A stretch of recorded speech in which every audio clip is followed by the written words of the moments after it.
All right. I got my charge controller today. There it is. It's a 60 amp. So I have everything I need to connect the system. However, I'm going to return all of the cabling because I ordered longer cable at a better deal, and I also ordered the tools to make my own connections. So I'm actually saving money and I get to keep the tools. And I also found out that this inverter that I got, 2000 watt inverter, is not pure sine wave. So I'm going to return this. I found a pure sine wave 2000 inverter for just 15 bucks more, so it's not a big deal. So I do have to wait to connect all the wiring, but this is the layout, and so I'll go through it so you can see how it works. So I have the battery cables that will come in. The positive will have a disconnect, and then we'll have a positive terminal, negative terminal right here. The solar wire, positive, will have a disconnect.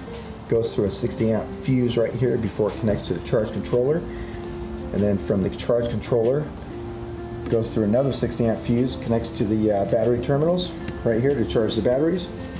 Over here, I'll have the inverter separate. It'll also have a disconnect. Goes to a 300 amp fuse and then connects to the battery terminals. And that's it. What's nice about this is I have disconnect, so I can work on the system without having to unscrew any wiring. And then I also have the fuses to protect all the equipment. And that's how it should be. That's a proper way to do it. And make sure that you get the right size wiring, which I am, so that it doesn't overheat. So that's it for the layout right here. Over here, I went ahead and put wheels on the battery bank, make it easier to move around. Put latches here so I can keep this box connected. And then there's all the batteries right there. I have 4 batteries, 6 volts, 215 amps each. When I wire them in series and parallel, it'll give me 12 volts at about 430 amps and a little over 5,000 watts. So what can I power with this thing?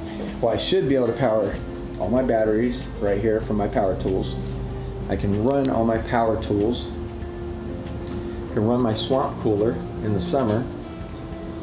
I'm going to go ahead and hook up my security cameras, see if I can run those too. And I'm going to buy myself a chest freezer to put out here to run that. I'll also charge all my laptops and my cell phones by running a line inside the house right there.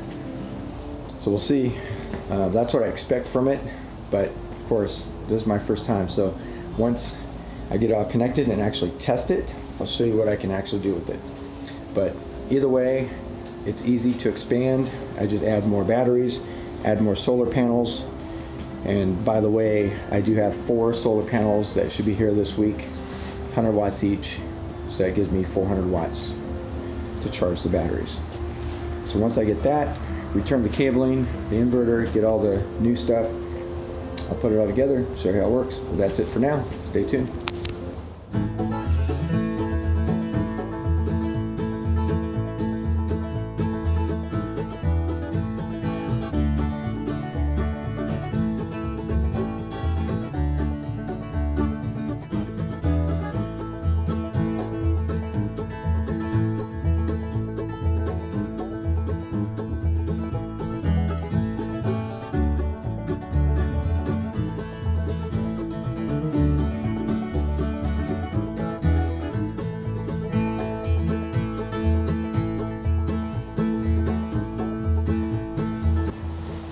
There it is. That's where it's going. And then the battery bank actually fits under there, so I don't know if I'm going to keep it there. I'll roll it back over here, but I'll make the cables long enough so I can move it where I want. And then the inverter will go right here, mounted. And then I'll run the line for the solar panels up there, probably across this rafter, and then put the solar panels maybe up here somehow. I either have to do it right here or I have to run it further all the way to the wall over there on the other side. So I'm not sure what I'm doing yet with the solar panels. I'll decide that later. That's it for now.